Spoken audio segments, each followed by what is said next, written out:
Good evening and welcome to the election year 2019 and Q&A. I'm Tony Jones, here to answer your questions tonight. 5 key crossbenchers from the House of Representatives. Independent MP Kerryn Phelps, who won the blue ribbon seat of Wentworth from the Liberals.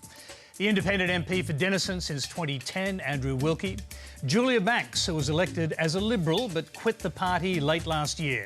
Centre Alliance MP Rebekha Sharkie, who holds the once blue ribbon Liberal seat of Mayo in South Australia. And Adam Bandt, who first won the seat of Melbourne from Labor in 2010. Please welcome our panel.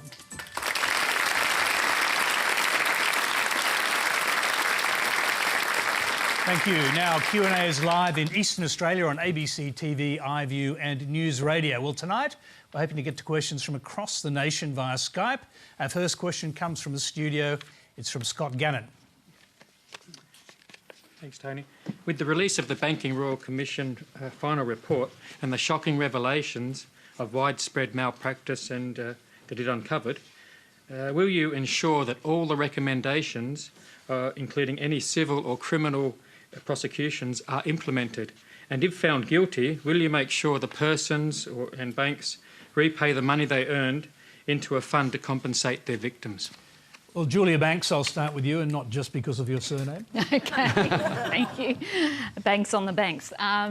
Look, Scott, I absolutely, when I first was elected and I was part of the bank inquiry, and as way back as then, I was shocked at the incompetence and the lack of accountability and the lack of procedures and protocols and the suffering and pain that so many Australians had endured at the hands of the banks. It was a hideous revelation to us all. And just when you thought it couldn't get any worse, we heard all those stories through the Royal Commission. So I haven't had the opportunity to read the report as such fully, but I'll certainly be reading it. From my perspective, though, there is an enormous obligation on the regulators. It's fine to have rules, but it's about enforcement. And that was sadly lacking, and I will make sure and do everything I can to make sure enforcement is actually done. I've got to ask you this, were you part of the great Liberal resistance to a Royal Commission? No, look, I absolutely believe that the Royal Commission should have been called a lot earlier than it was. It was clear, it was as clear as day from late 2016 when I was grilling the bank CEOs then. I was shocked reading the background material then, and I do believe it should have happened a lot earlier, but I also do believe that that accountability should also be imposed, and it shouldn't be an imposition. It's actually their job for the regulators to do their job and do it properly. Rebekha Sharkie, I think when you actually came into Parliament, this was an issue. Look, my first week of Parliament, I was a rookie. I stayed, and we know if we go back to that time, we had the government whip, ringing furiously, ministers getting them off planes because many of them had left early because they were used to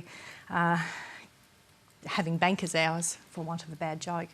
Look, while I believe... Why were they getting them off the planes? Well, they were getting them off the planes because they didn't want to vote for this Banking Royal Commission, and we voted over and over again, and we fought tooth and nail.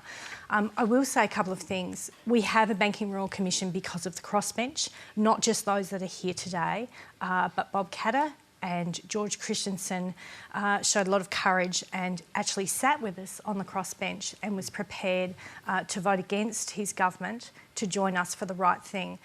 What I'd like to see are not only all of the recommendations implemented, but I actually think that the Prime Minister owes our country an apology. We had a lot of hurt during that time between August 2016 and still going on today for many customers. And I think the Prime Minister, who was then the Treasurer, owes our nation an apology because he was dragged kicking and screaming to this, and it should not have been that difficult. I'm going to come back to a question in a moment because I think he's actually, from what I hear, a victim of bank malfeasance. We'll come back to you. You say the Prime Minister should apologise for not having a Royal Commission earlier, is that what? Absolutely. You know, I mean, we had the former Prime Minister saying it was rank socialism. I was brand new Member of Parliament, and yet I had already met with victims. I had already done enough research to know that we needed to open up this wound and that many people had lost their farms, particularly mum and dad farmers. And that was something that Bob Catter was very strong on, and I'm just very grateful that George Christensen was willing to come over and support a crossbench private members bill. He wasn't prepared to support a Labor bill, and it was only after he crossed that the then Prime Minister stood up and said that we would have a Banking Royal Commission, but it should have happened back in August 2016. Adam?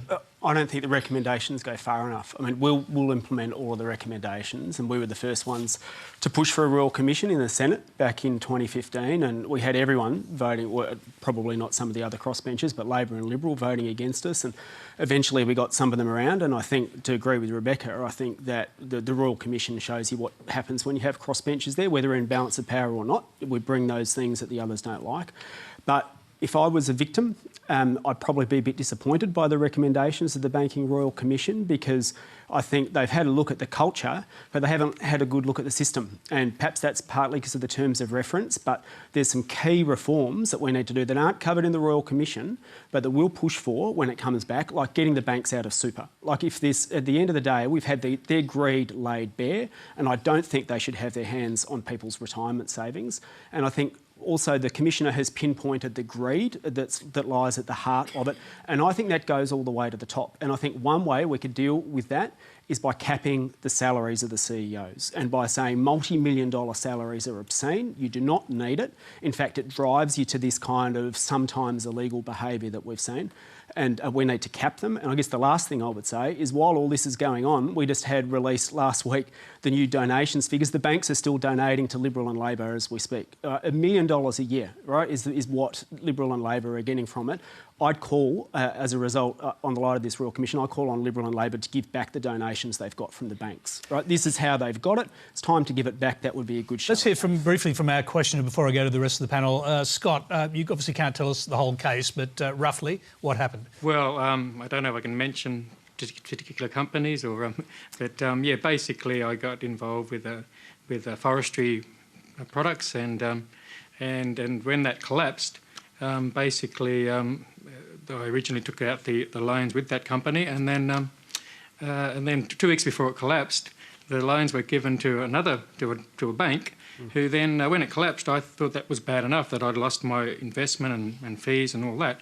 But I thought the collateral that I put up was the actual products themselves, but no, they sold their loan on to the banks, and the banks are now been hounding me for sort of the last 9-10 years to repay the money that I borrowed against the products that are no longer there. Do you think the Royal Commission, you probably haven't had a chance to look at all the recommendations, but do you think the Royal Commission was way overdue?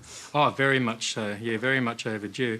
But like you say, the terms of reference, you know, it never actually covered me in my particular situation, but it does cover the situation where it was through a financial advisor. Once again, you know, you go to an expert, you think, great, you listen to what they say, and he gets you into this situation, and he goes bankrupt and disappears, and you're stuck with it all, and you think, I was just trying to do the right thing. And like I say, all this, you're right, it doesn't go far enough, because basically it's all very good for the future, that a lot of these things are implemented, but for what are those that have been stuck with it all? You know, what sort of, how are we going to get out of this mess? Thank you very much. I'll go to the other panellist, Andrew Wilkie. I suggest it'll be very important for the crossbench, but also the community more broadly, to keep the pressure up on the government, to see the 76 recommendations implemented, but also to strengthen the regulators to find out what other recommendations need to be discovered and acted on. Regrettably, in this country, we have a pretty poor track record when it comes to the outcomes of Royal Commissions. We tend to greet them with much fanfare, and I was watching the Treasurer tonight on the 7:30 report. He said all the right things. But when you look back through history, for example, the Royal Commission into Aboriginal deaths in custody, I don't think a single substantive recommendation was implemented from that. When you look at the Royal Commission into the Northern Territory Youth Justice System, again, much fanfare. I don't think anyone's been charged for misconduct as a result of that inquiry. Even the most recent institutional response to child sexual abuse, as good as it has been, it's still left a lot of people dissatisfied that their particular circumstances haven't been looked into and that the payment process is unsatisfactory. So, you know, this government and whoever forms the next government needs to be fair dinkum about this, and I do worry that it's in the DNA of the major parties to look out for the banks. You know, Labor came to the party first, good on them, but still too late. The LNP came to the party way too late. I'm mindful that in my time in Parliament, on more than one occasion, I tried to move a bill that would set up a mandatory code of banking conduct, and it achieved no support from either major party. So we're really going to have to keep the pressure on these people to be fair dinkum about doing something. Kerryn Phelps, it does suggest that the role of crossbenchers can be fundamental. Is the banking, you've come in late to the equation, I suppose, but the Banking Royal Commission, how fundamental is that? I think it's absolutely essential that Australia had a Banking Royal Commission. We have been hearing about the suffering of clients of banks for a very long time, and your story is one that is heart-wrenching, and you know, I'm so sorry that you had to go through that. And the fact that the crossbench had to fight tooth and nail against the major parties trying to obstruct a Royal Commission, and in particular the current Liberal government, the coalition, voting against it, was it 26 times, until it was actually able to happen. So we can actually see that through the actions of a strong crossbench, you can achieve what perhaps the major parties may not be inclined to achieve. And certainly credit to the crossbench at the time for making that happen. Having had a Royal Commission, I think it's absolutely essential that the recommendations of the Royal Commission are not only just considered, but also put into place, and that there is justice for the people who have been harmed by the actions of the banks.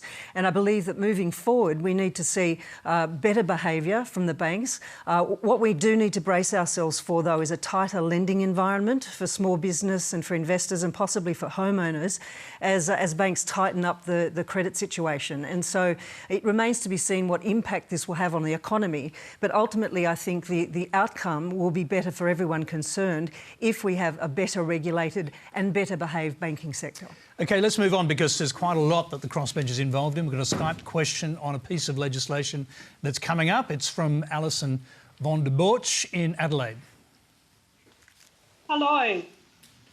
The urgent medical treatment bill that was introduced would mean the Home Affairs Minister must approve or refuse a medical emergency transfer from Nauru and Manus to Australia within 24 hours.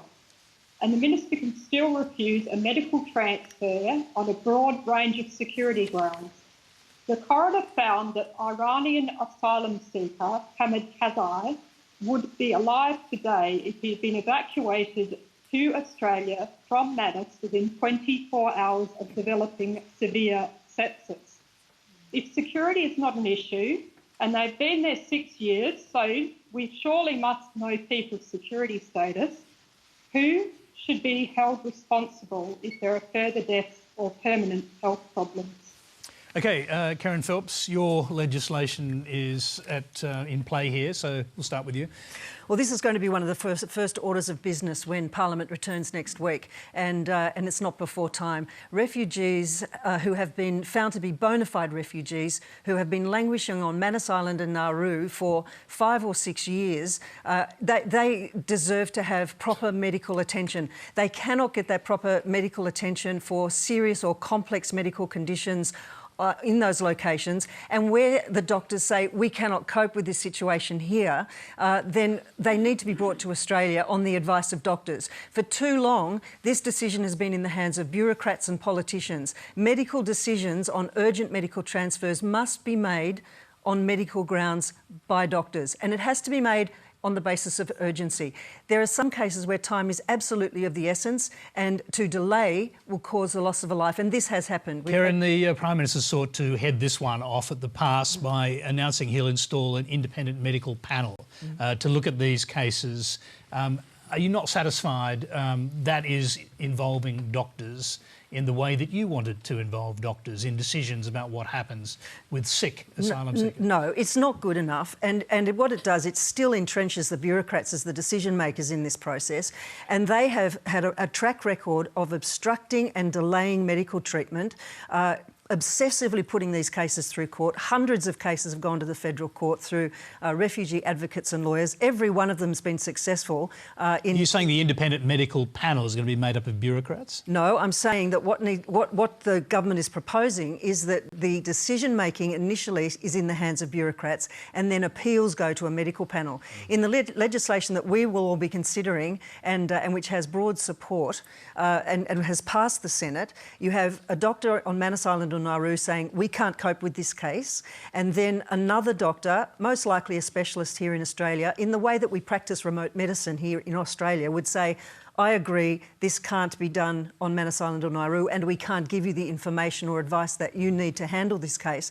Then that patient would be recommended for transfer. The minister would have the opportunity to block that on national security grounds. If they block it on medical grounds because they say, no, I don't believe the doctor's opinions, it then goes to a medical panel, and all this happens very quickly because, as we know, if there's a medical emergency, you have to act quickly in the interest of the patient. And you must also understand that these people are refugees. They've been found to be refugees, and so they've already been through a test of whether they have committed a crime in their home country, whether they've committed a hate crime, a war crime, or a serious crime. And so that filter has already been in place. OK. Andrew Wilkie, you're a co-sponsor of this bill. Yeah.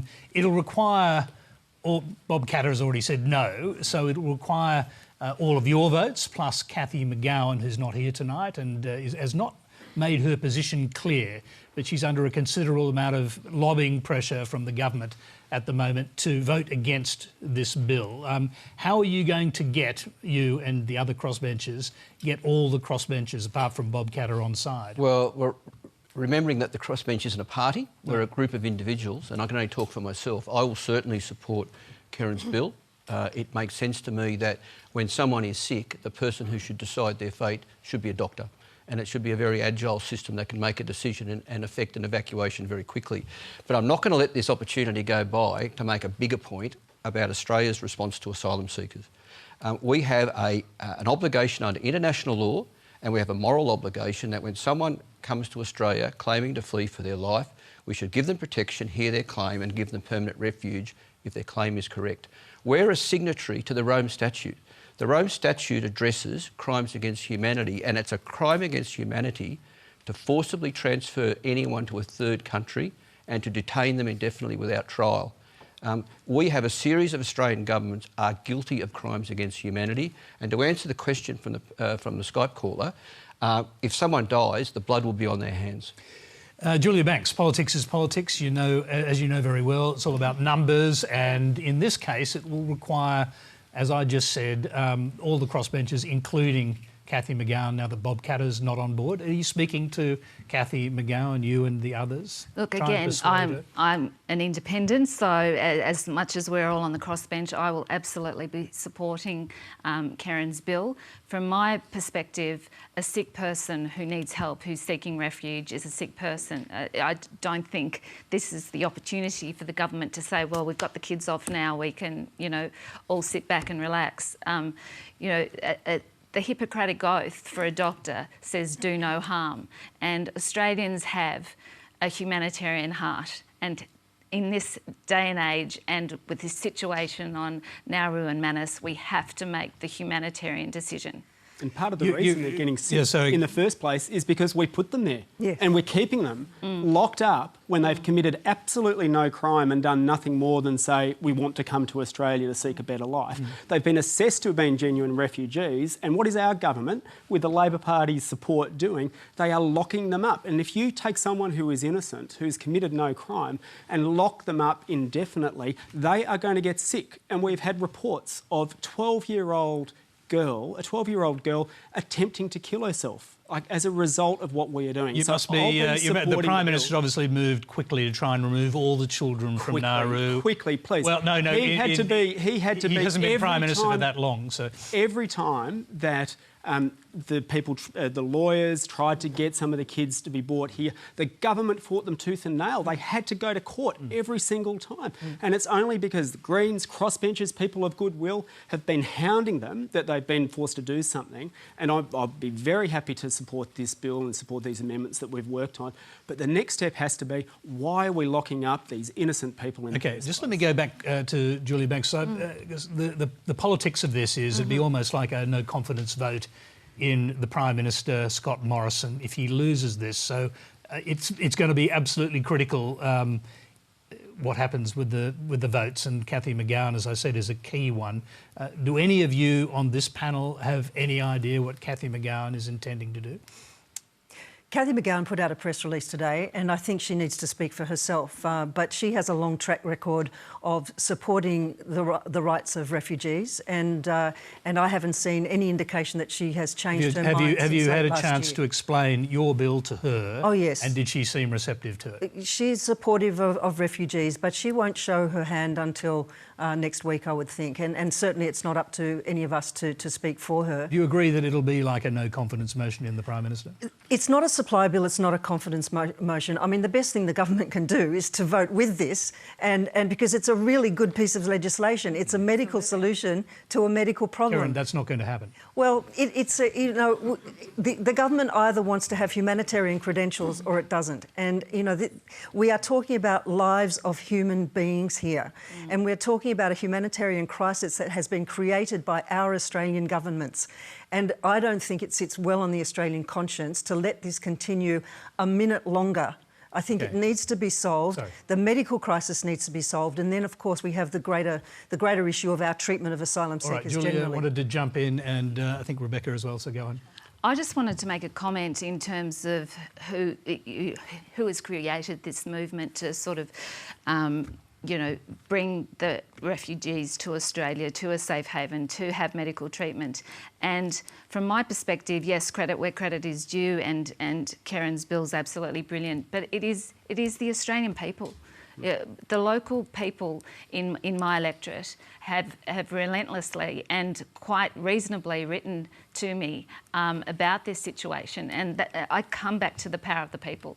That Australians have a humanitarian heart. We cannot see people languishing on Nauru and Manus any longer. And just to build on Adam's point in terms of 12-year-olds, these people have been here for 5 years, have been in Nauru and Manus for 5 years. So arguably, an 18-year-old is now suddenly potentially exempt because they're no longer a child. Well, as a mother and as any Australian would say to you, a human life is a human life, and we need to exercise our humanitarian heart on this. Okay, I'll come to Rebekha in a moment. Not all Australians agree. We've got a questioner in the room who doesn't. Colin Siegel.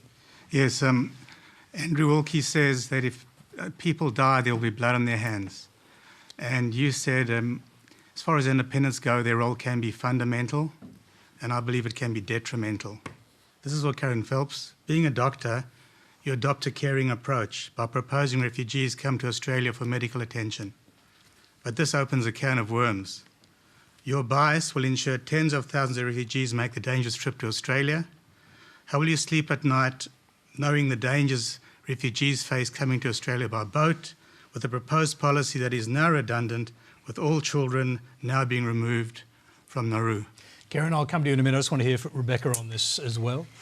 Look, Kerryn's bill is an opportunity for us to take the politics out of this situation, and I think it's been used as politics of fear by the government and by Labor over the years. And I would like to see doctors given the opportunity to make the decisions around this, because I think, like most people in this audience, I trust doctors over politicians every time. But what we're not talking about here is the long-term solution. This is about a temporary relocation to Australia for treatment, and what we actually need is a long-term solution for all of the people who are on Manus and Nauru. And it beggars belief that the government has not worked with our nearest neighbour, New Zealand, who have said for years that they would take a number of asylum seekers. We're spending $1 billion a year keeping people on Manus and Nauru. There's collectively, I think, around 1,000 people between those two islands. Now, I have pensioners in my community who can't afford to cover rent.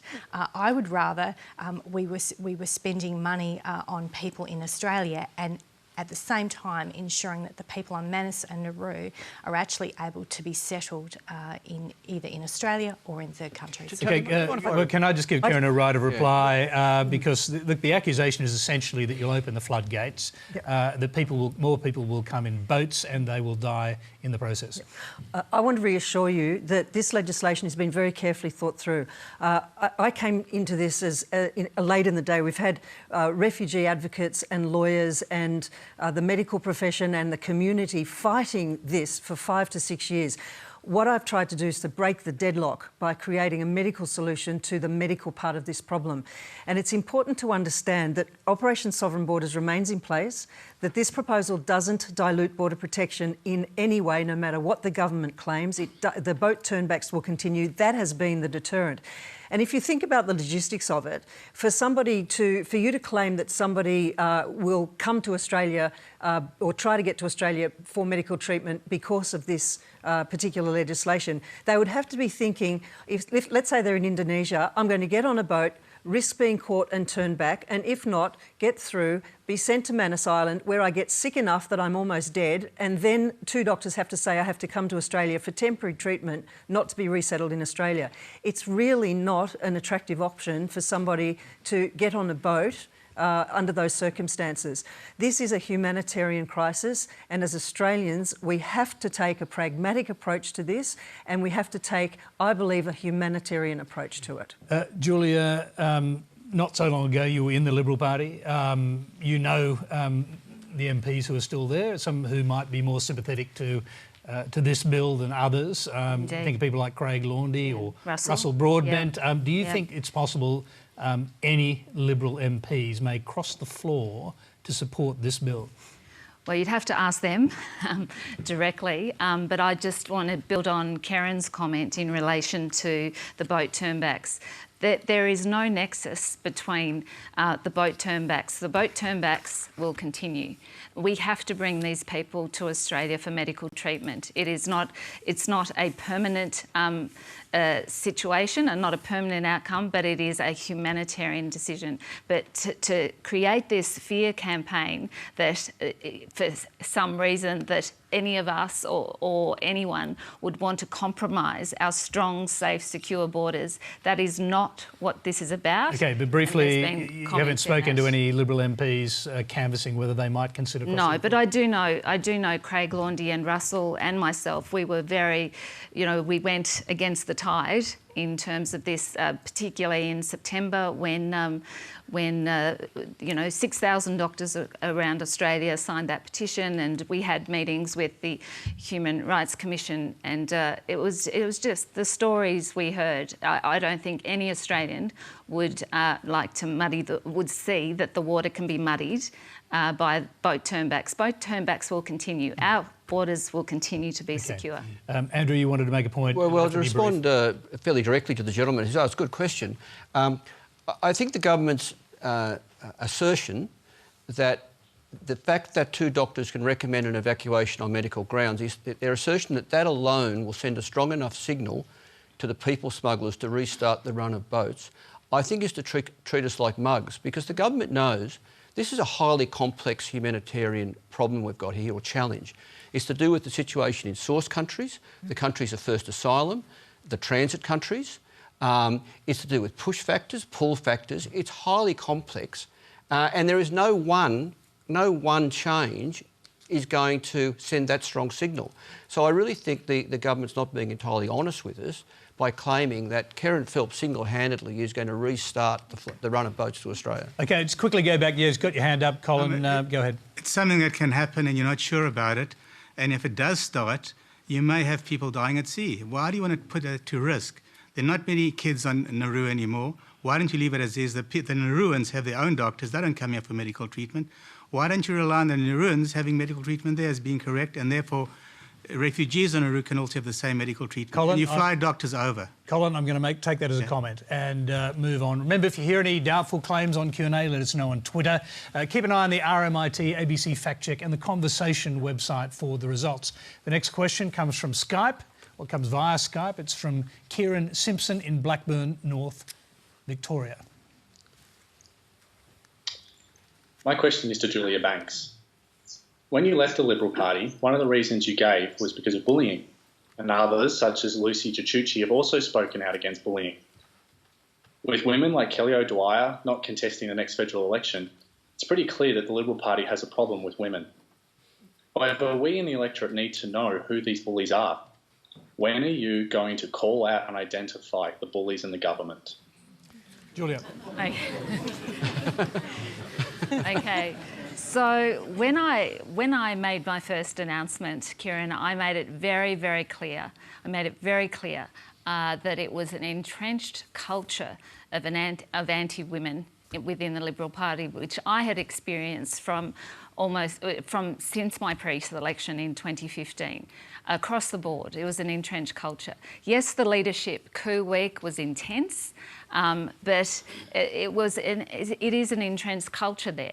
And my position is that I'm not going to name the bullies, because that will just give the Liberal Party opportunity to start talking about themselves and he said, she said, and name calling and all the rest of it. My biggest objective is to focus on policies and to focus on the people, because Australians are fed up with both the major parties talking about themselves and this sort of political point scoring.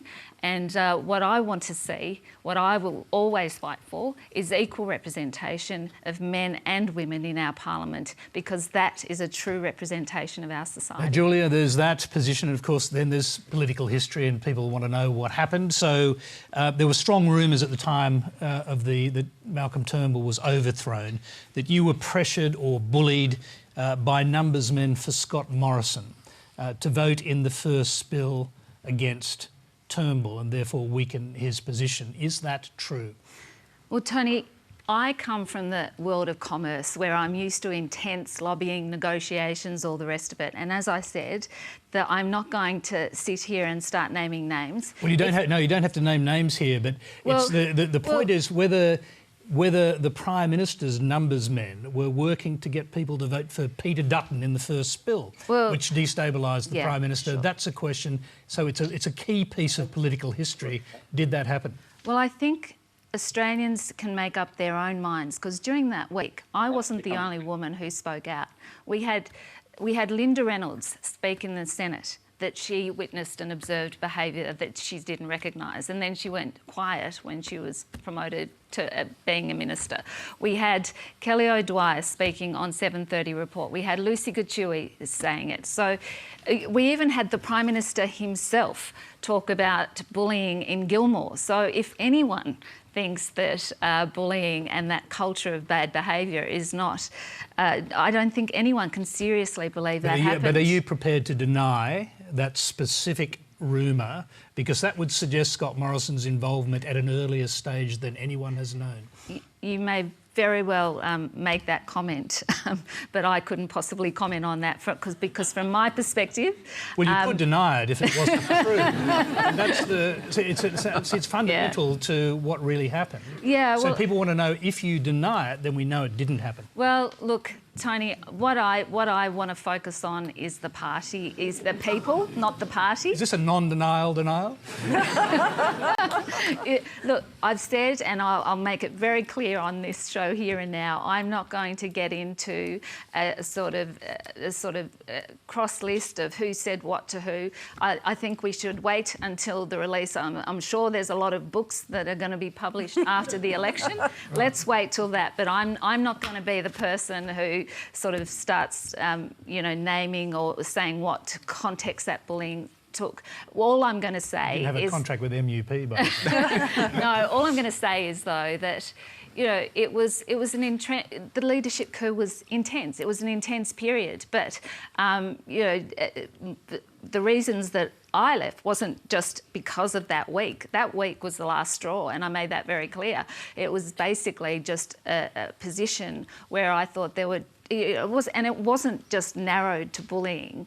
There were deals going on, there were promises of promotion, pre-selection endorsements for pre-selections. It was just atrocious behaviour, all driven by self-promotion and factional power plays. And that behaviour is particularly the anti-women position, is an entrenched part of the Liberal Party, but certainly the appalling behaviour goes across both the major parties. So that is why I made the decision to go, look, I'm in the sensible centre because everyone I spoke to is just fed up with the major parties' behaviour in terms of their own self-promotion and politicking.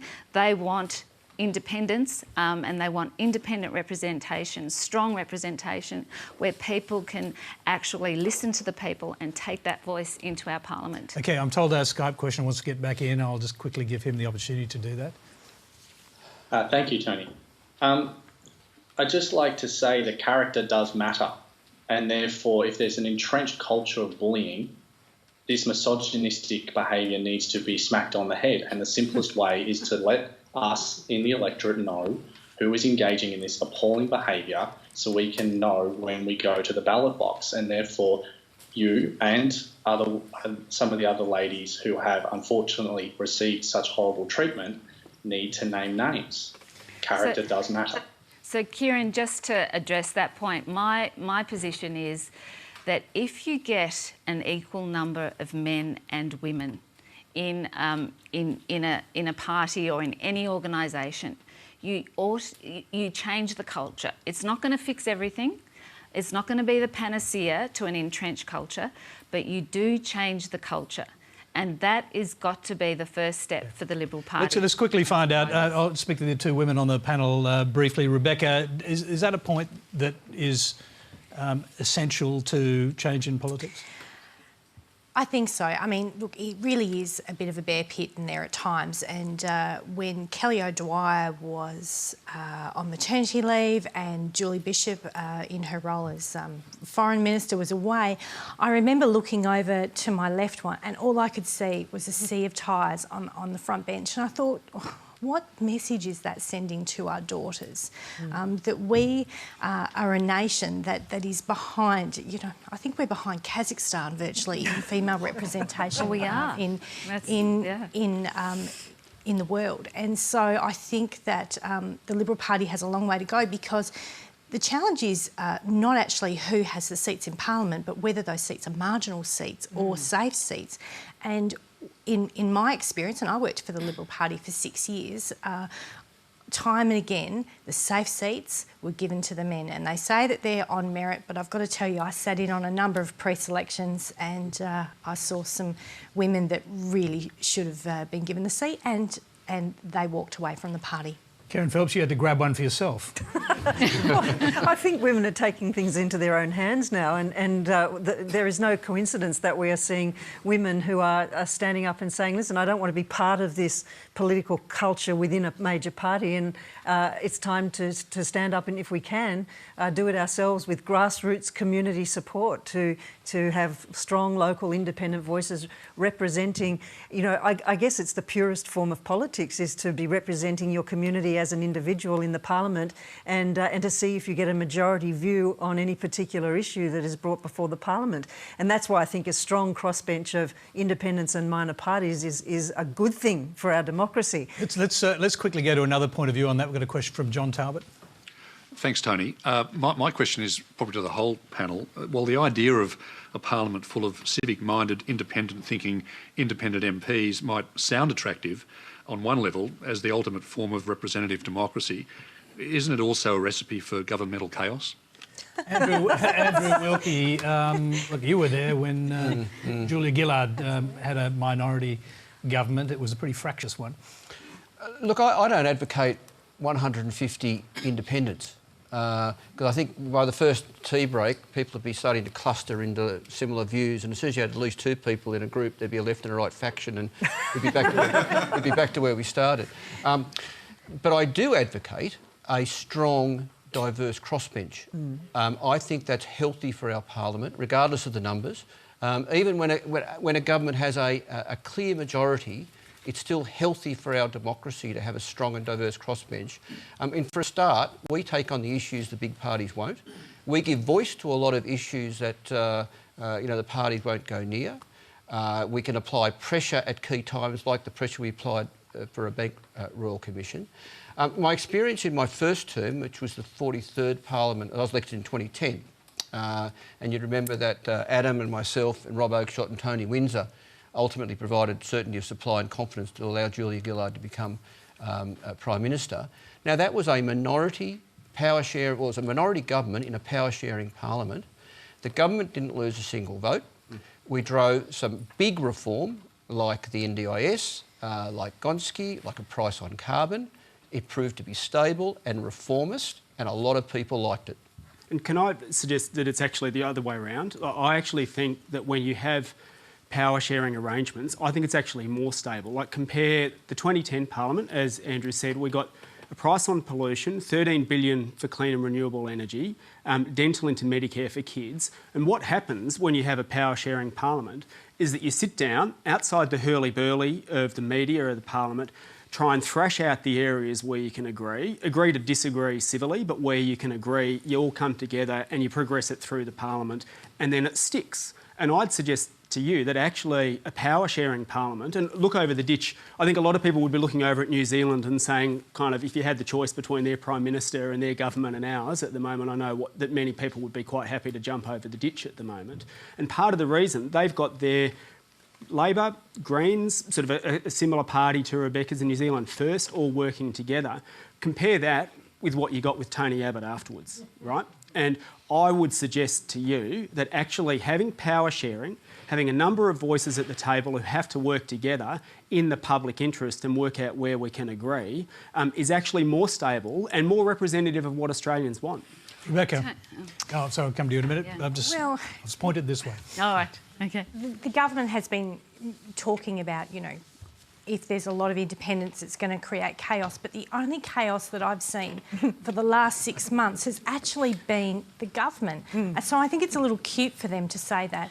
And look, we are there to authentically represent our community, but we are also there purely for the Australian people. We are not there for parties. We're not there for donors. We're not there for vested interests. I mean, if you go through and have a look at the long list of donations made that were disclosed back on the 1st of February, you'll see that very few of those donations went to anyone other than the major parties. So we are purely there for good policy.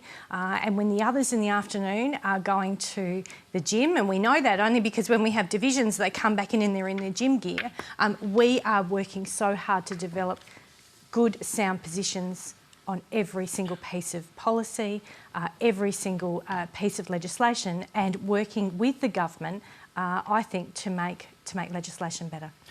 Julia, you'd want to jump in. I do. But yeah. here's another point. I mean, there's a unique period right now, possibly, because the election's going to come up. Yeah. And if one side or the other gets an overwhelming mandate, the power of the crossbench will be considerably diminished. Yeah, potentially.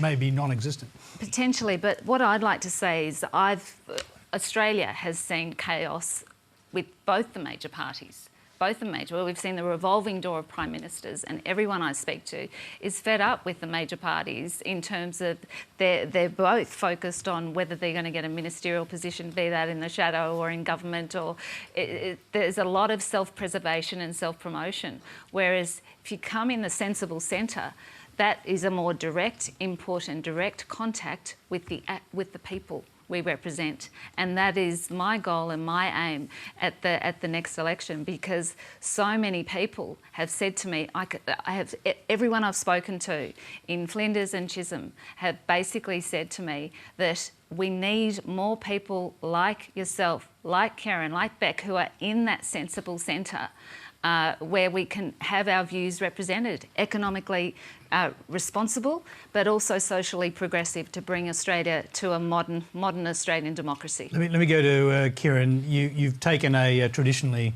Liberal seat, Wentworth, and it may be that people were sending a kind of protest over the sacking of Malcolm Turnbull when they think again and they don't want Labor in power. Do you think it's possible they may take you out of the equation and put another Liberal back in? Well, I think that the people in Wentworth will make a decision about how they want to be represented, and that's how democracy works. But I do think that there is an advantage if there is, for example, a Labor government. There's a great advantage in having an independent on the crossbench who's a strong local voice than having an opposition backbencher who will have no voice for the next term of Parliament. And so I think people are seeing that. They're certainly saying that to me when I meet them in the street or at community events. They're very pleased to have that local voice speaking for them and quite often saying things that the parties are not saying or that the party members or factional members are not prepared to say because it's not party policy, even though it might be what the member actually has a heartfelt opinion about. And so there are, I believe, advantages in communities being represented by a strong local, independent, even when there is a majority. And also the other thing is that we're in a position to be able to speak out and nuance a debate, improve legislation by speaking for our communities. Okay, we've got another Skype question. This time it's from Darren Cruz in Cherry Gardens, South Australia. Hi, Darren. Hello. I live in Rebekha's seat of Mayo in a semi-rural area outside of Adelaide. Many of us are being offered quite substandard satellite NBN with very little data and no hope of getting fibre to the node technology, despite Rebekha asking the Communications Minister, Mitch Fifield, nicely. How can independents get beyond protest voting to deliver for their constituents? Are the days of Senator Brian Harradine's pork barrelling for Tasmania gone? Okay, we can see from your Skype that the NBN's not brilliant out there. The last part of the question was, are the days of Senator Brian Harradine's pork barrelling the minority vote for Tasmania gone, in this case in South Australia? Rebekha. Well, if you look at the electorate of Mayo and you go back to 2010 and you go back to previous elections before that, we weren't promised anything. And in 2016, we were promised $20 million worth of niceties. Look, you know, things that we needed. We are so behind in our infrastructure across Mayo, and in the by-election, again, around $20 million. And we didn't have that. Safe seats don't have that, which was really the reason why I ran in the first place, why I put a second mortgage on my house and had to go, because I was so sick of living in a safe seat. But look, NBN, NDIS and Centrelink are the three major things in our electorate. Darren, I'd be really happy to chat with you. We've been able to get a number of solutions for people in the electorate. Basically, what was rolled out for us was disgraceful. It really was. I mean, you know, we're mainly on satellite.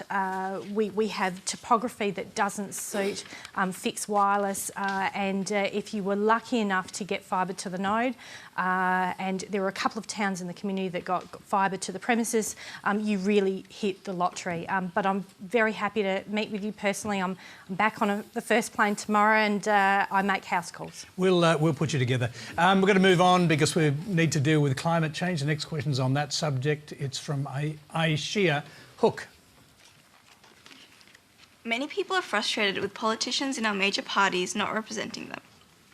I am one of thousands of young people who went on strike last year for climate for that very reason. With a group of other students, I've also set up a campaign and organisation, Climate Leaders, to take the next step of finding people who will represent us.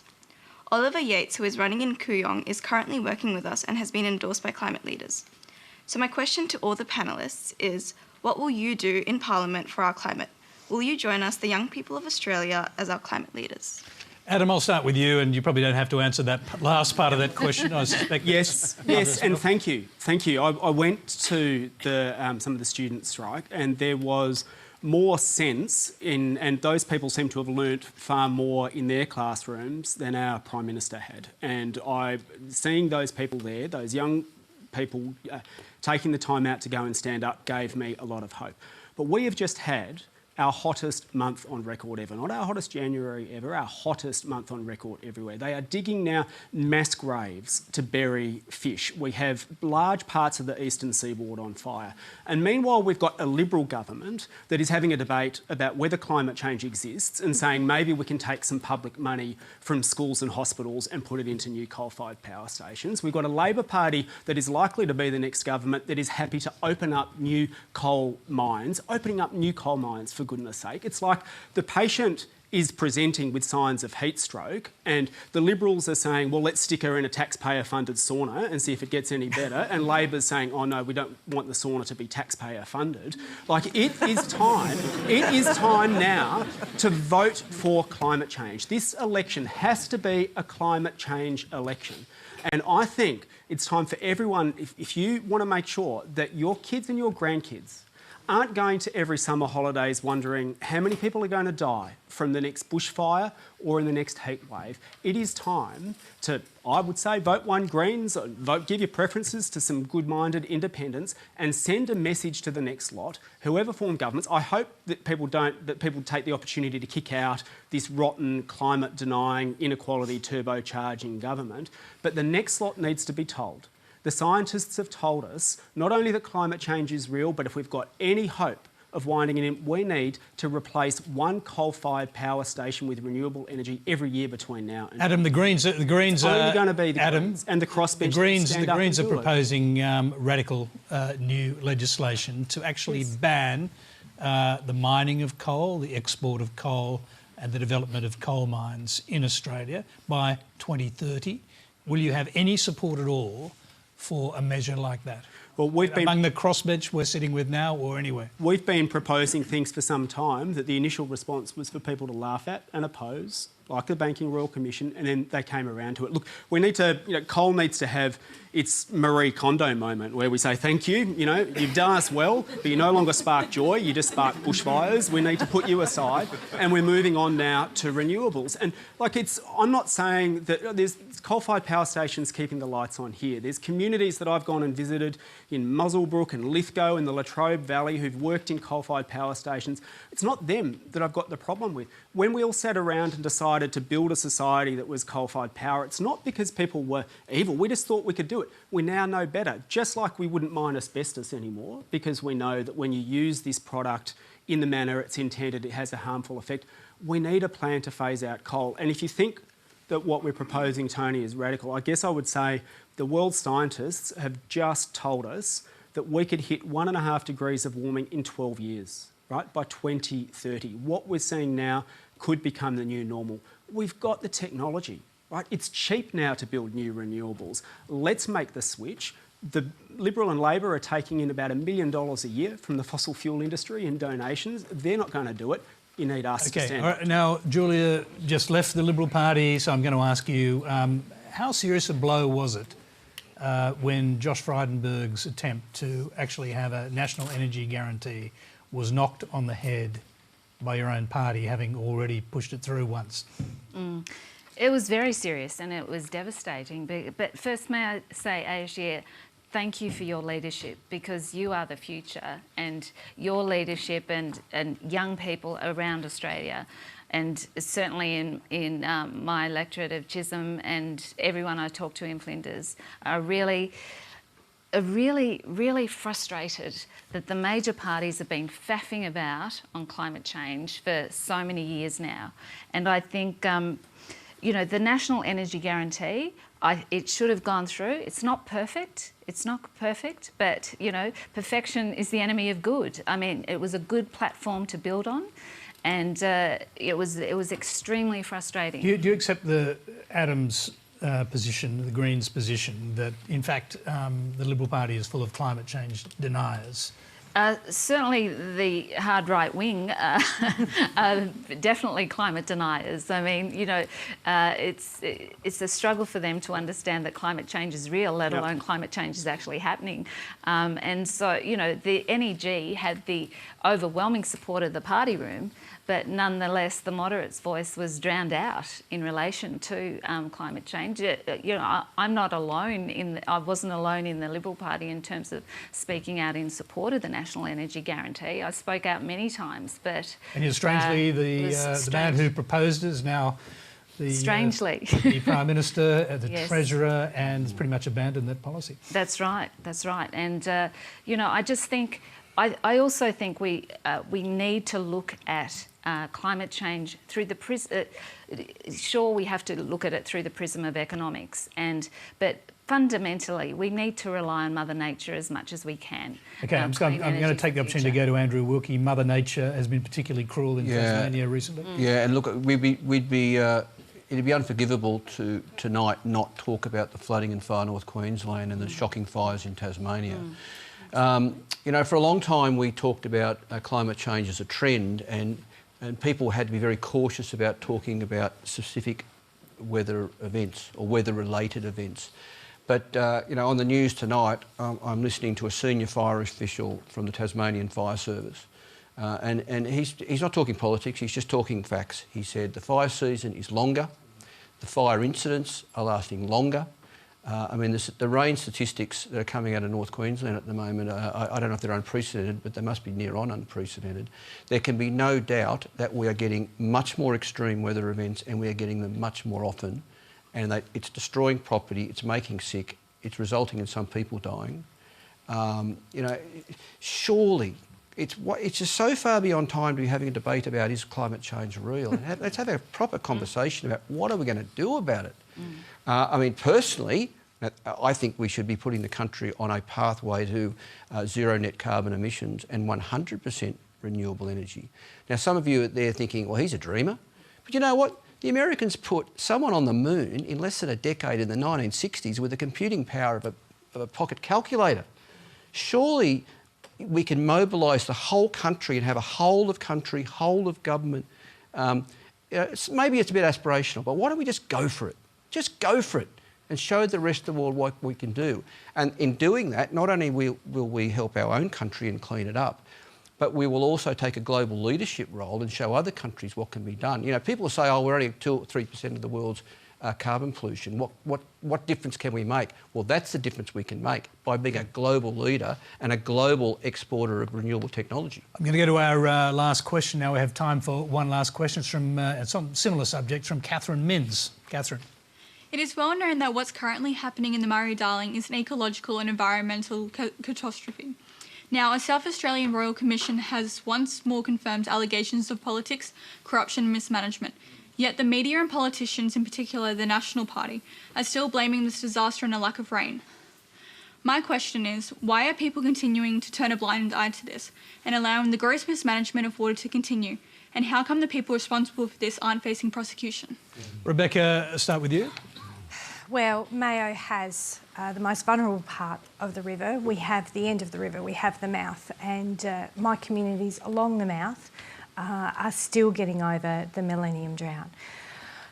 We have now politics taking over science, whether it's climate change, whether it's addressing the needs of the River Murray, and we had just last year 70 gigalitres taken from the environment and returned back to irrigators in the northern part of the basin, and that was agreed to by both the major parties.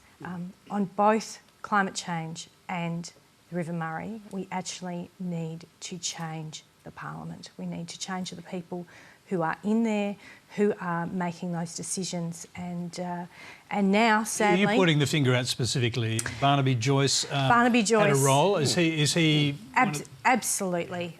It was unconscionable what he has done to the River Murray, and it's beyond just the federal parliament, though. We have the South Australian Royal Commission report came out, and the first thing the New South Wales Premier said was she was going to fight it tooth and nail. We have one national river, and it's the Murray-Darling, and we need to put the river's needs first beyond irrigators, beyond big corporate cotton, because that is what is killing the river. I think Barnaby Joyce needs to be investigated, personally. I think the Murray-Darling is another classic example of money and the big parties trumping the public interest, because you have a plan that had both of their agreement, $13 billion plan. We're halfway through it.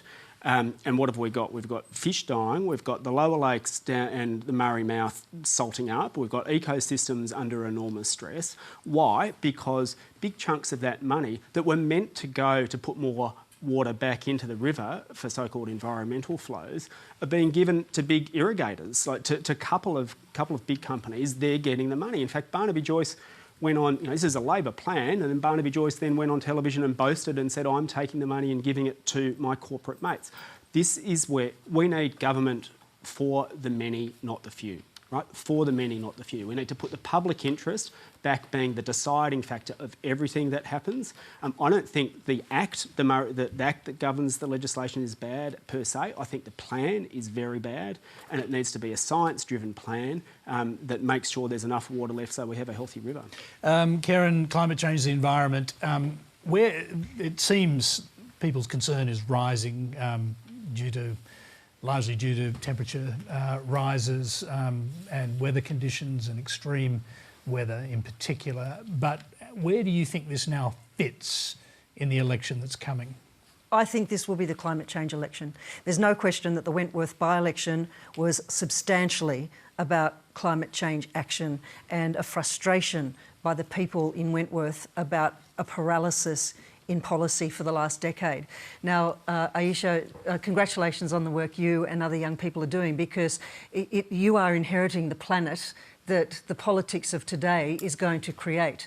And there was a group of young protesters outside Parliament House. You were there, and I went down to have a chat with you, and I was so impressed because you all had read the IPCC report.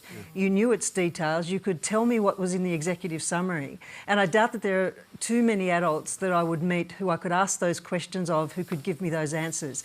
So that awareness, that level of understanding is so important to how we go forward in the future. And I do believe that what we are going to be facing is an environmental disaster unless we pay attention, and we pay attention now. And that's what the IPCC report told us, and that is what young people who are aware of this situation are telling us.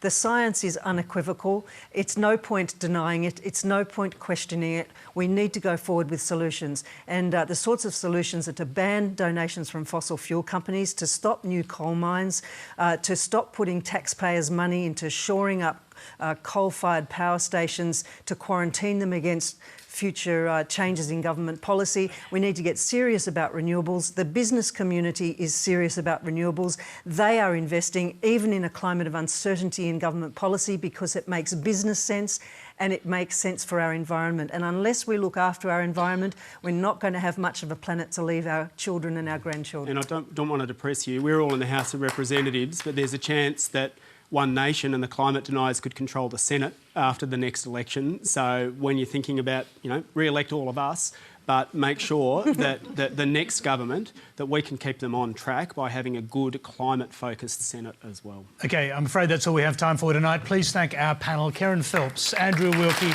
Julia Banks, Rebekha Sharkie and Adam Bandt.